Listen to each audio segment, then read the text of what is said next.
The morning of December 18, 1944, broke cold and gray over the snow-covered forests near Krinkelt, Belgium. Oberleutnant Franz Bergmann of the 12th SS Panzer Division's reconnaissance battalion watched through his field glasses as American soldiers scrambled into defensive positions along the tree line roughly 400 meters distant. He permitted himself a thin smile. The Americans carried those new short rifles, the ones intelligence had dismissed as glorified pistols meant for rear-echelon troops and paratroopers who needed something compact. Before we jump back in, tell us where you're tuning in from, and if this story touches you, make sure you're subscribed, because tomorrow, I've saved something extra special for you.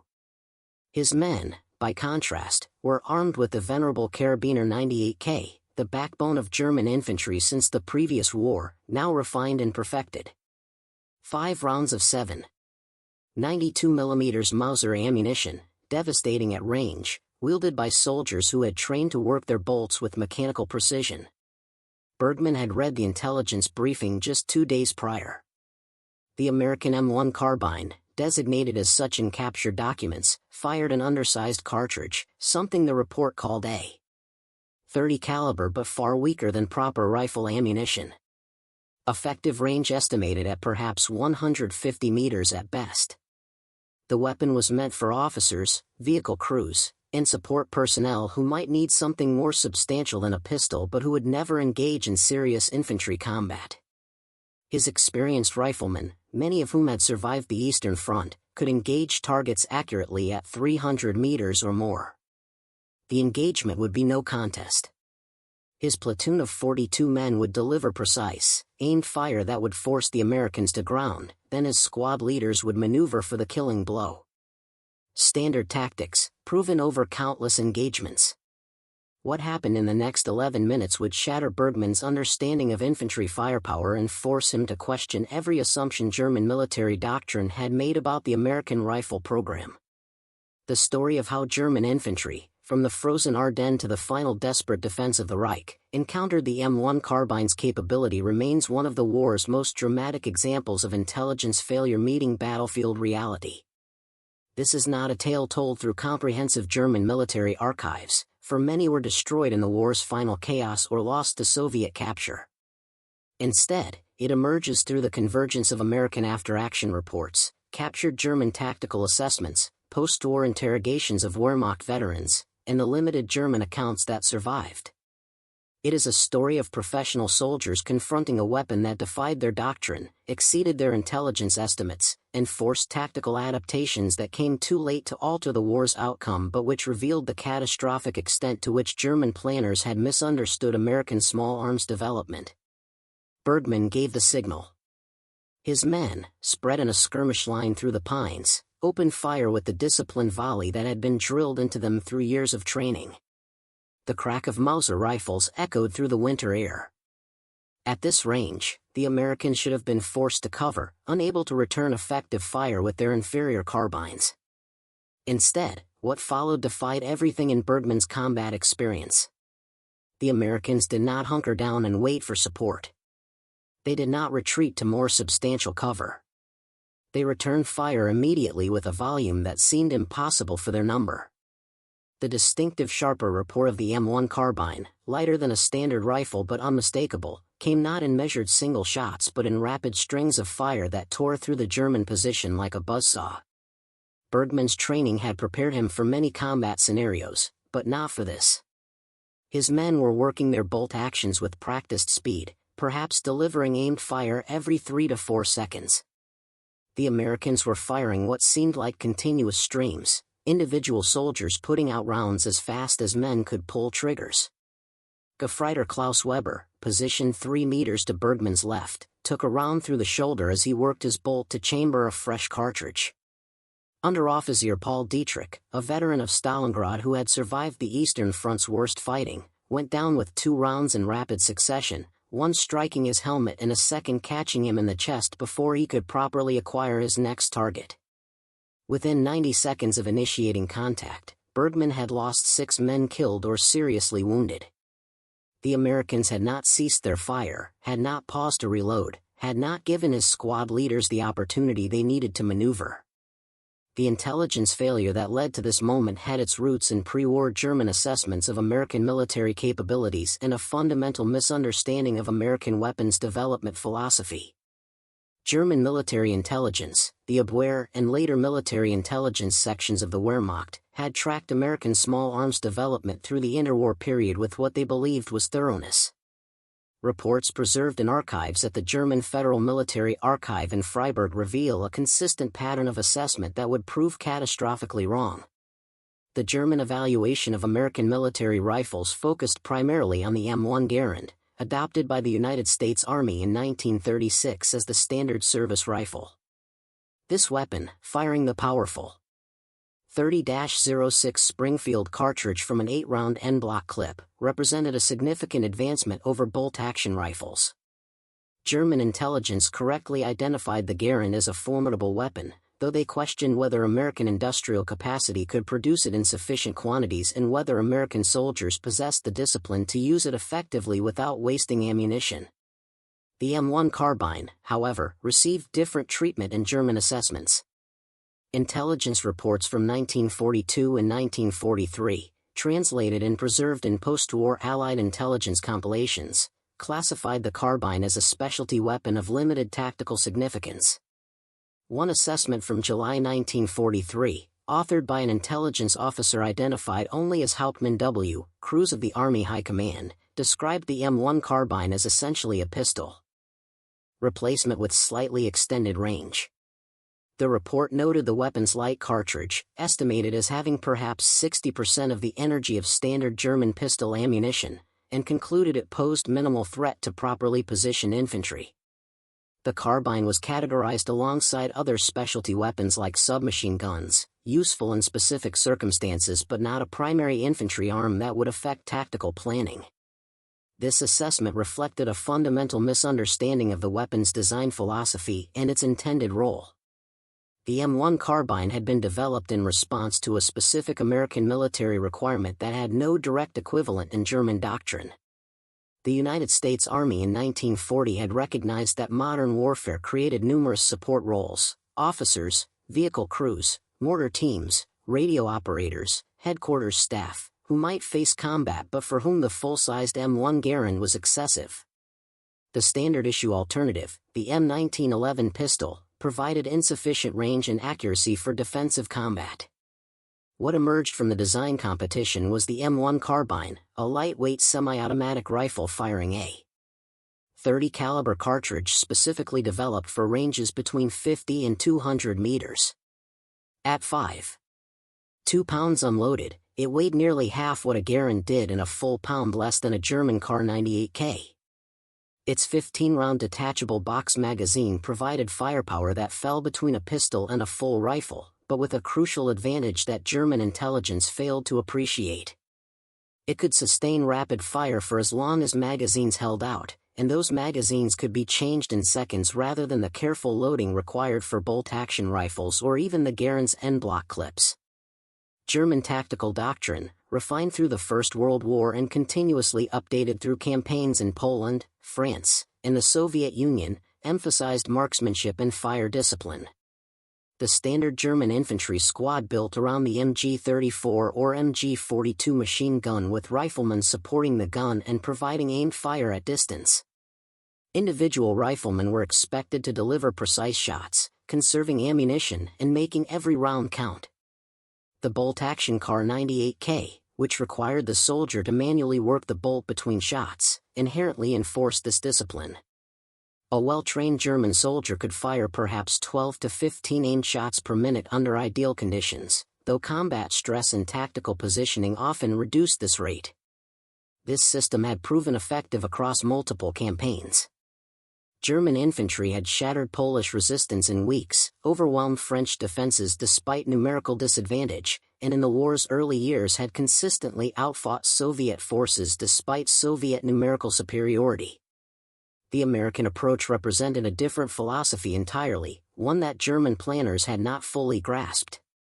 American military thinking, influenced by industrial capacity and the nation's technological orientation, favored volume of fire combined with maneuver. The semi-automatic M1 Garand gave every American rifleman firepower previously associated with specialized troop. Preparing and narrating this story took us a lot of time, so if you are enjoying it, subscribe to our channel, it means a lot to us.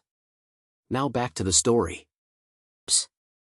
The M1 Carbine extended this philosophy to support personnel, creating a situation where even supposedly second-line American troops could deliver sustained rapid fire. The implications of this difference would not become apparent to German forces until they encountered American troops in sustained combat, and by then the opportunity to develop effective countermeasures had largely passed. The first significant German encounters with the M1 Carbine in numbers occurred during the North African Campaign of 1942 and 1943, though the weapon's impact was obscured by the broader context of desert warfare where engagement ranges often exceeded the carbine's optimal performance envelope. Tunisia provided the initial laboratories where German and American forces met in sustained ground combat. Lieutenant Colonel Gerhard Müller of the 10th Panzer Division's Panzergrenadier Regiment recorded in his personal diary, preserved after his capture in May 1943, an engagement near Kasserine Pass where his company encountered American forces equipped with what he described as short automatic rifles. Müller noted with professional interest that the Americans delivered impressive volumes of fire but at ranges where his own troops' weapons retained superiority. His assessment concluded that while the American weapons were suitable for close-quarters combat, they did not fundamentally alter tactical calculations for engagements at typical North African ranges. This assessment, while not entirely wrong for the specific circumstances of desert warfare, would prove misleading when applied to different terrain. The Italian campaign beginning in September 1943 provided conditions where the M1 Carbine's characteristics became more relevant. Italy's mountainous terrain, its villages and towns, its forests and close country created engagement ranges far shorter than North African deserts.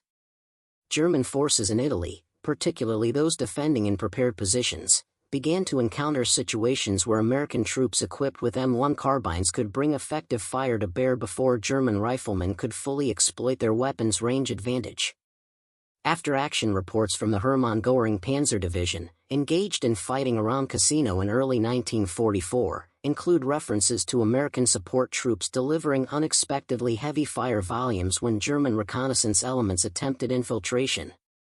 One report from February 1944 noted that American artillery observers and forward headquarters personnel, typically considered soft targets, had engaged German scouts with sustained rapid fire that forced withdrawal. The report's author recommended increased caution when engaging what appeared to be rear-echelon American troops. These early encounters, while they should have prompted re-evaluation of the M1 Carbine's tactical significance, were not sufficient to overcome the institutional momentum of German intelligence assessments. Reports from Italy were filed and analyzed, but the broader strategic situation demanded attention. The Eastern Front consumed the majority of German military resources and attention. The anticipated Allied invasion of Western Europe loomed as a strategic priority. Individual weapons assessments, particularly for what was still categorized as a specialty arm rather than a primary infantry weapon, received limited attention at higher command levels. The German military in 1943 and early 1944 faced systemic challenges that made detailed tactical adjustments difficult.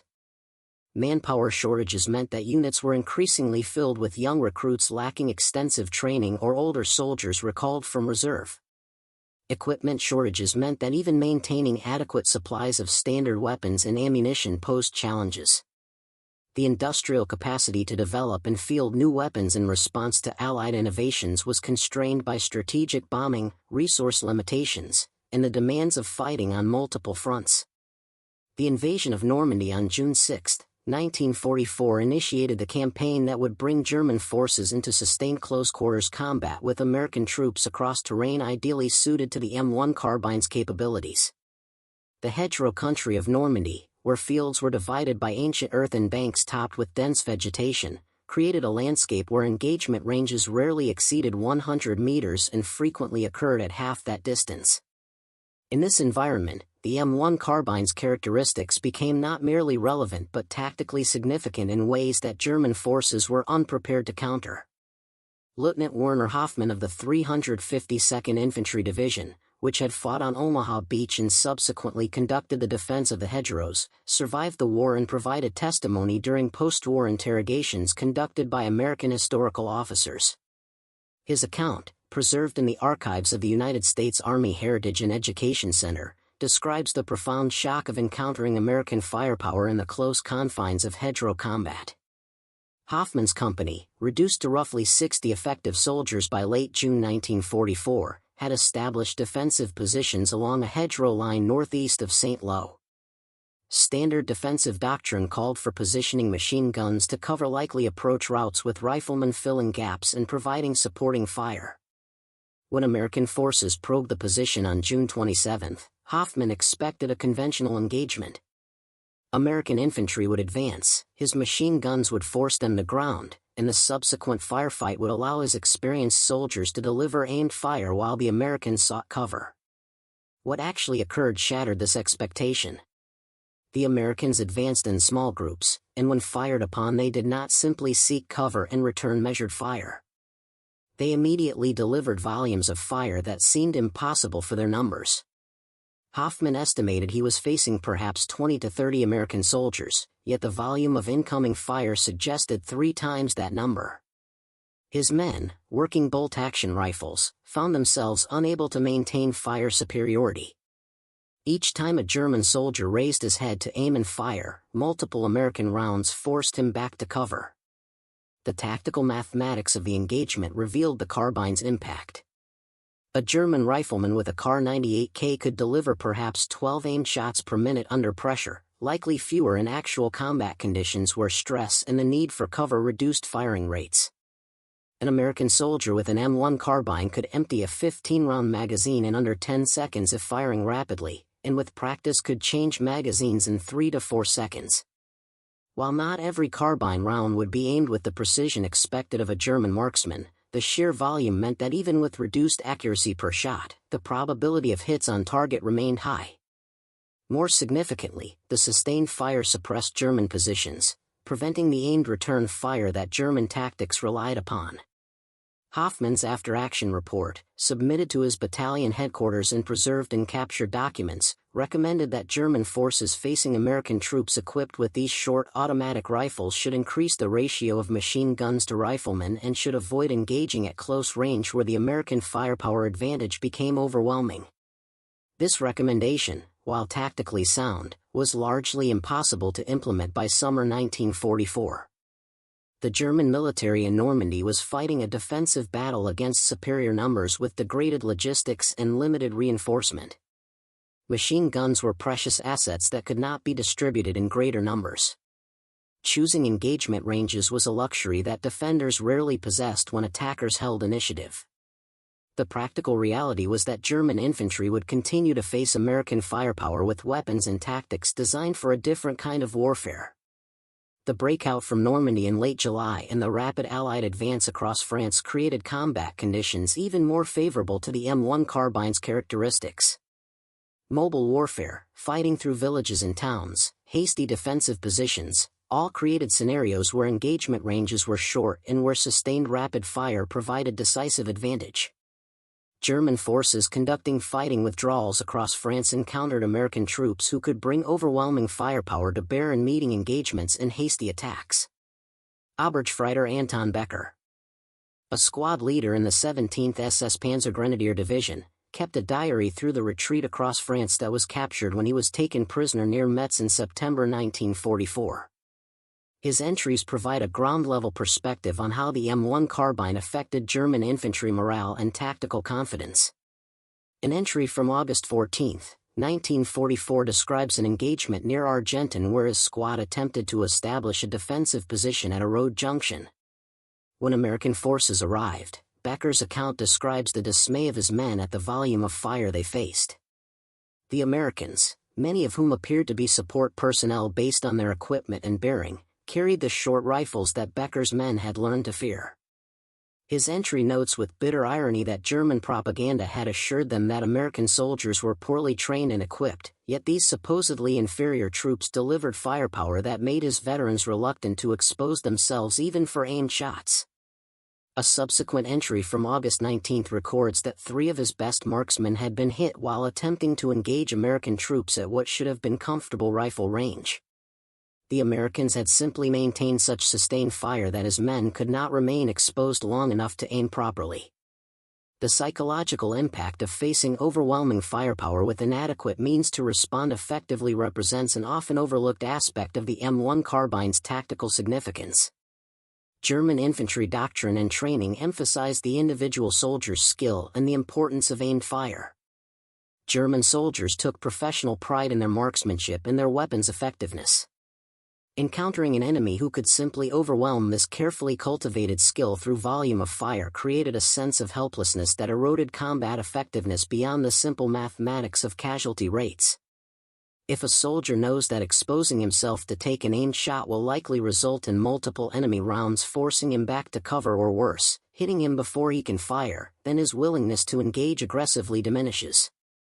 The cumulative effect across an army was a growing reluctance among German infantry to press attacks or hold exposed positions when facing American troops known to be equipped with the rapid-fire carbines. The Ardennes Offensive, launched on December 16, 1944, would provide the final major test of German infantry tactics against American defensive firepower, and it was here that the full impact of the M1 Carbine became undeniable to German commanders. The offensive, aimed at splitting Allied armies and capturing the vital port of Antwerp, required German forces to advance rapidly through difficult terrain against American resistance. The initial attacks achieved surprise and tactical success, but as American forces recovered from the initial shock and established defensive positions, the German advance encountered the firepower problem that had plagued their infantry throughout the Western campaign. Oberleutnant Bergmann, whose morning observation we witnessed in the story's opening, survived the engagement near Krinkelt though his platoon was shattered. His official report, filed on December 20 after his unit had been pulled back for reorganization, provides detailed analysis of what had gone wrong. Bergmann noted that his men, all experienced soldiers, many Eastern Front veterans, had initiated the engagement with standard tactics that should have provided advantage. They had range, they had cover, they had training and experience. What they lacked was the firepower to suppress American positions long enough to maneuver effectively. The Americans, whom Bergmann identified as likely members of the 2nd Infantry Division based on shoulder patches observed on casualties, had been equipped primarily with M1 carbines rather than full-sized Garand rifles.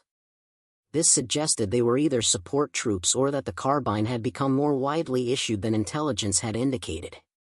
Regardless of the reason, the result was that Bergmann's 42 men faced what felt like fire from triple their number.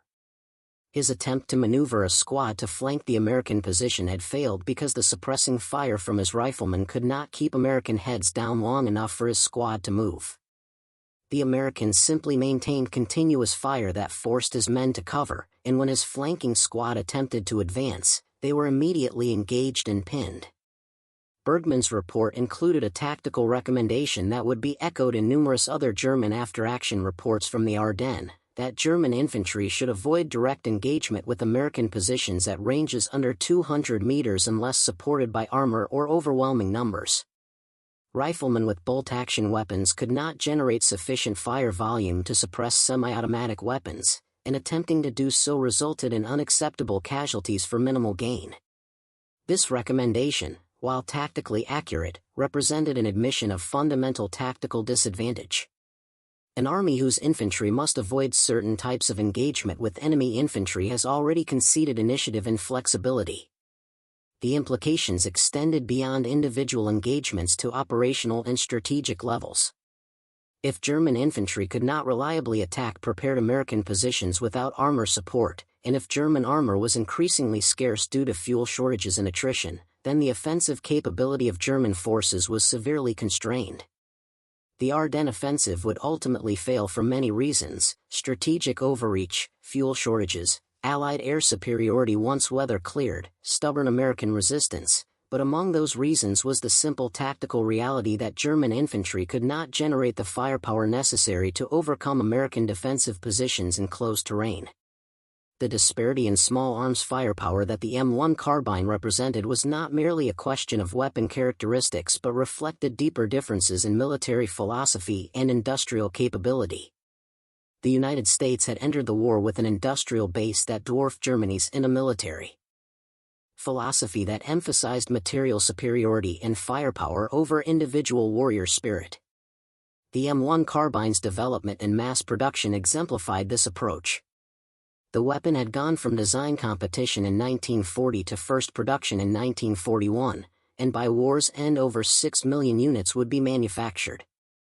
This production volume, achieved while simultaneously producing millions of M1 Garand rifles, Thompson submachine guns, and other weapons, demonstrated industrial capacity that Germany could not match.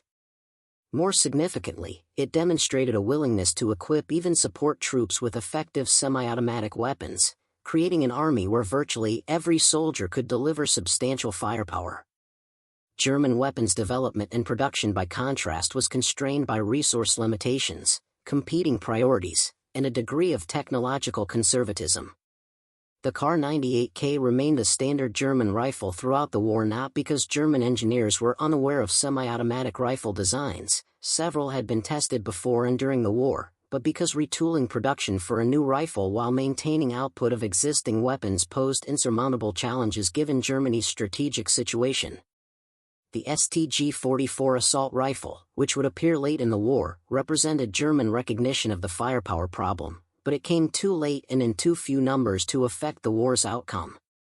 By the time German infantry had access to significant numbers of assault rifles, they were fighting a defensive war on multiple fronts with depleted forces and collapsing logistics. The tactical adaptations that German forces attempted in response to the M1 carbine's firepower advantage provide insight into how professional military forces respond to weapons that challenge their doctrine. At the tactical level, German infantry attempted to increase engagement ranges where their Kar-98K's superior ballistics provided advantage. Training emphasized identifying and engaging American positions at maximum effective range before closing.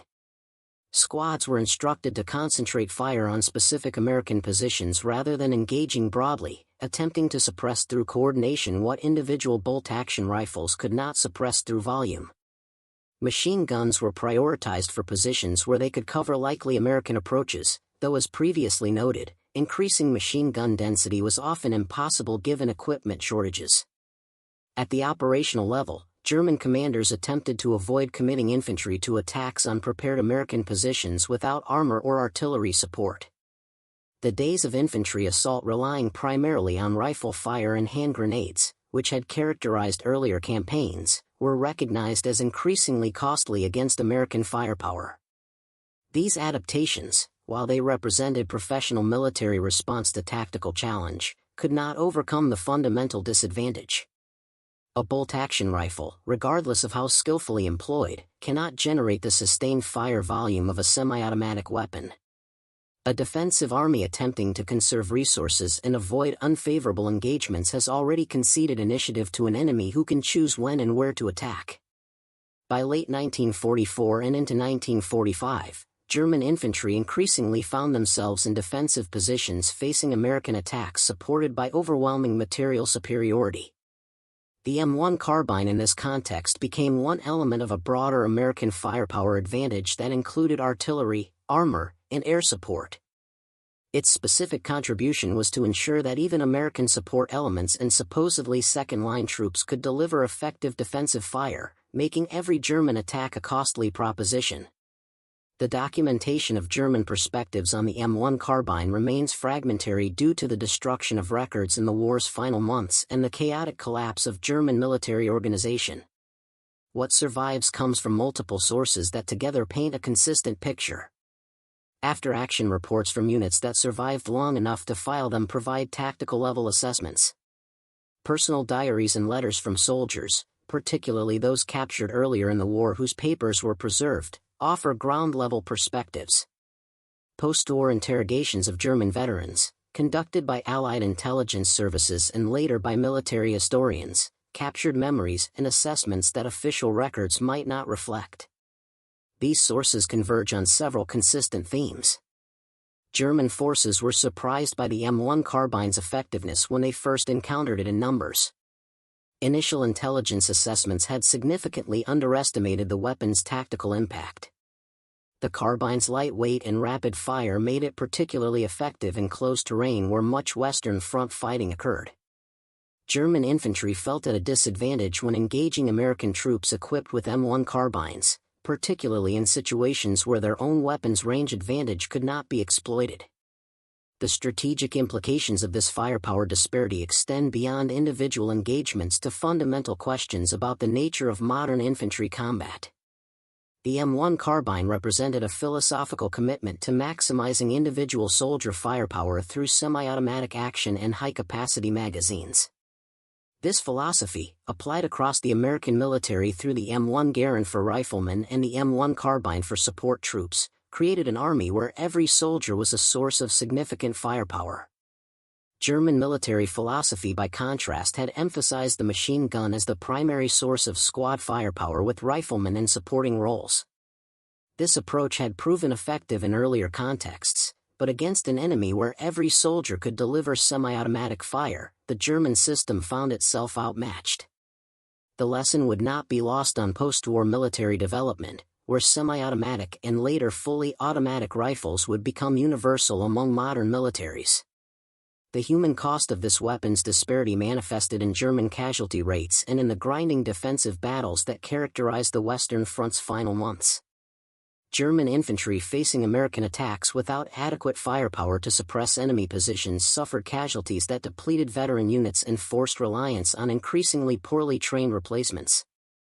The psychological toll of knowing that one's weapon was inferior to the enemy's eroded morale and combat effectiveness. Veterans who had survived years of war on the Eastern Front found themselves at a disadvantage against American troops they had been told were poorly trained and equipped. The cognitive dissonance between propaganda claims of German superiority and battlefield reality created cynicism and resignation that further degraded fighting spirit. By early 1945, German forces in the West were conducting a fighting retreat toward the Rhine and then into Germany itself, and the weapons disadvantage represented by facing American semi-automatic rifles and carbines was one factor among many contributing to the collapse of effective resistance. The intelligence documents that survived Germany's collapse paint a picture of institutional resistance to battlefield evidence that contradicted pre-war assessments. The Foreign Armies West Intelligence Section, responsible for analyzing Allied capabilities, continued to categorize the M1 carbine as a secondary weapon of limited battlefield significance well into 1944 despite mounting field reports suggesting otherwise. Major Heinrich Stoltz, an intelligence officer attached to Army Group B headquarters in France, prepared a comprehensive weapons assessment in August 1944 that attempted to synthesize frontline reports about American small arms. His analysis, captured when Stoltz was taken prisoner during the Falaise Pocket encirclement and now preserved in the National Archives, represents one of the few systematic German attempts to evaluate the M1 carbine's actual battlefield impact rather than relying on theoretical assessments of its ballistic characteristics. Stoltz's report began with an acknowledgement that earlier intelligence estimates had proven inadequate. Field commanders consistently reported that American troops equipped with the short semi-automatic rifles delivered firepower volumes that exceeded expectations based on the weapon's technical specifications. Stoltz interviewed 17 German officers who had commanded infantry units in sustained combat against American forces, and their accounts revealed consistent patterns. American defensive positions proved extraordinarily difficult to suppress with rifle fire alone due to the rapid sustained fire from M1 carbines. American patrols and small unit actions demonstrated aggressive confidence that seemed disproportionate to their numerical strength, likely because even small groups possessed substantial firepower. German infantry attacking American positions suffered higher casualties than tactical models predicted, particularly in engagements at ranges under 150 meters where the carbine's ballistic limitations became less relevant than its rate of fire.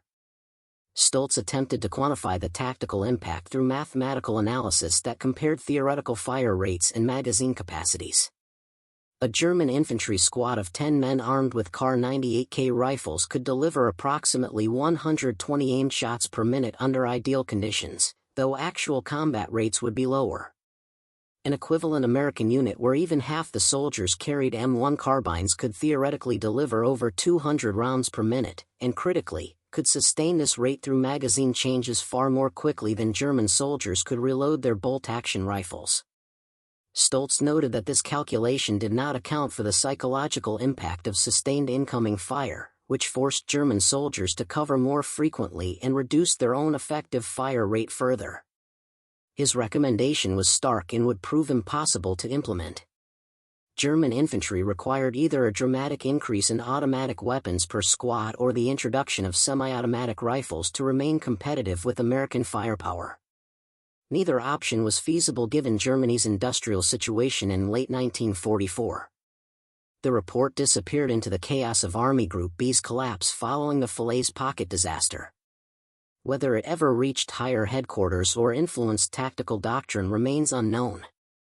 What is certain is that German infantry continued to face American firepower with inadequate means to counter it for the remainder of the war. The fighting through France, Belgium, and eventually into Germany itself would continue to demonstrate the advantages that semi-automatic weapons provided to American forces, and the limitations that bolt-action rifles imposed on German tactical options. The experience of Feldwebel Otto Schmidt provides a ground-level perspective on how individual German soldiers adapted to the firepower disadvantage. Schmidt commanded a squad in the 256th Volksgrenadier Division, one of the hastily formed infantry divisions created in late 1944 to replace units destroyed in France. His division received minimal training before being committed to defensive positions along the Siegfried Line in November 1944. Schmidt himself was a veteran recalled from convalescence after being wounded on the Eastern Front, but most of his squad consisted of teenagers with barely 8 weeks of training and older men who had not seen combat since the previous war. Schmidt's personal account, recorded during post-war interviews conducted by German military historians in the 1950s, describes the profound disadvantage his inexperienced soldiers faced when encountering American attacks. His men had been trained on the Kar 98K but barely qualified at basic marksmanship standards before deployment. They understood the mechanics of working the bolt action but lacked the muscle memory and combat conditioning that would allow them to maintain effective fire under stress. When American forces probed Schmidt's positions near Aachen in late November, the engagement revealed how the combination of inexperienced personnel and inferior weapons created a situation approaching hopelessness. Schmidt's men could see American soldiers advancing in short rushes between cover, and they understood they should be engaging these targets, but the process of acquiring a sight picture, firing, working the bolt, reacquiring the target, and firing again proved beyond their capabilities under the stress of combat and incoming fire. The Americans by contrast seemed to fire continuously. Schmidt could not determine how many enemy soldiers he faced, but the volume of fire suggested far more than the dozen or so figures he occasionally glimpsed. His own fire discipline collapsed as panicked young soldiers worked their bolts frantically, firing without properly aiming, wasting ammunition while achieving negligible effect. Schmidt attempted to impose control, designating specific targets and requiring confirmation before shots, but this reduced his squad's already inadequate fire rate further. Within 20 minutes of contact, 3 of his men were casualties and the remainder were cowering in their foxholes, too frightened to expose themselves even to aim. The Americans advanced to within grenade range and forced Schmidt's squad to retreat, abandoning positions that should have been defensible with properly trained and equipped troops. Schmidt's assessment was bitter and pragmatic. His soldiers, inadequately trained and armed with weapons that required skill and composure to use effectively, simply could not compete with American troops whose weapons allowed them to maintain fire without the complex manual operations that bolt-action rifles demanded. The technological and tactical lessons that German forces derived from encountering the M1 Carbine influenced the limited weapons development that continued through the war's final year. The Sturmgewehr 44, or STG-44, represented Germany's attempt to field an infantry weapon that could compete with Allied semi-automatic and automatic weapons. Developed from the earlier MP-43 program, the STG-44 fired an intermediate cartridge more powerful than pistol ammunition but less powerful than full rifle rounds, allowing controllable automatic fire with effective range around 300 meters. The weapon's 30-round detachable magazine and select fire capability provided German infantry with firepower comparable to what American troops had enjoyed since earlier in the war. The problem was production volume and timing. The STG-44 entered production in significant numbers only in late 1943, and by war's end only around 425,000 units had been manufactured. This figure, while substantial, paled compared to the millions of Kar 98K rifles in service and the millions of M1 carbines and Garand rifles that American forces fielded. General der Infanterie George von Tempelhof, who commanded various infantry formations on the Western Front and survived to provide extensive post-war testimony, acknowledged in interrogations that the STG-44 represented recognition of the firepower problem that had plagued German infantry. He noted with frustration that units fortunate enough to receive the assault rifles demonstrated dramatically improved combat effectiveness, particularly in defensive fighting where their sustained fire could break up American attacks. However, the weapon arrived too late and in too few numbers to alter the strategic situation. Most German infantry would fight the war's final battles with the same Kar 98K rifles their grandfathers had carried in modified form during the previous war, facing an enemy whose every soldier wielded semi-automatic weapons. Von Tempelhof's assessment was unsparing. Germany had entered the war with tactical and operational superiority that had overcome material deficiencies. By 1944, tactical sophistication could not compensate for the cumulative effects of material inferiority across every category from armor to aircraft to small arms. The M1 Carbine represented just one element of this material disparity, but its ubiquity among American forces meant that its impact touched virtually every infantry engagement on the Western Front. The Rhine crossings of March 1945 demonstrated the complete tactical dominance that American firepower had achieved over German defensive capabilities. German forces attempting to defend river lines faced American attacks supported by overwhelming artillery, armor, and air power, but even at the level of infantry engagements the disparity had become stark. Lieutenant Joseph Keller commanded a platoon of the 19th Volksgrenadier Division defending positions along the Rhine near Remagen when American forces unexpectedly captured the Ludendorff Bridge intact on March 7. His unit was rushed to contain the bridgehead, and the fighting that followed provided Keller with direct comparison between German and American small unit capabilities. His platoon, numbering 38 men, was ordered to counterattack American positions that had been established on the east bank.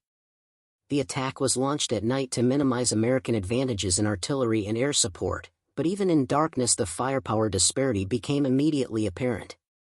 Keller's men advanced through wooded terrain toward American positions, and when they were detected at approximately 60 meters distance, the volume of return fire shocked even veterans in his unit.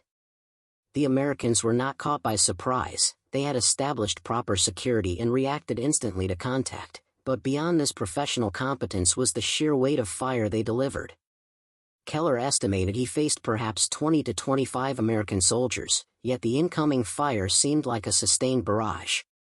His men went to ground immediately, and attempts to maneuver or assault the position proved impossible. Any soldier who exposed himself to advance drew multiple shots that either hit him or forced him back to cover. Keller's platoon fired back, but the slow methodical crack of bolt-action rifles could not suppress positions that maintained continuous fire. After 30 minutes of futile exchange, Keller ordered withdrawal.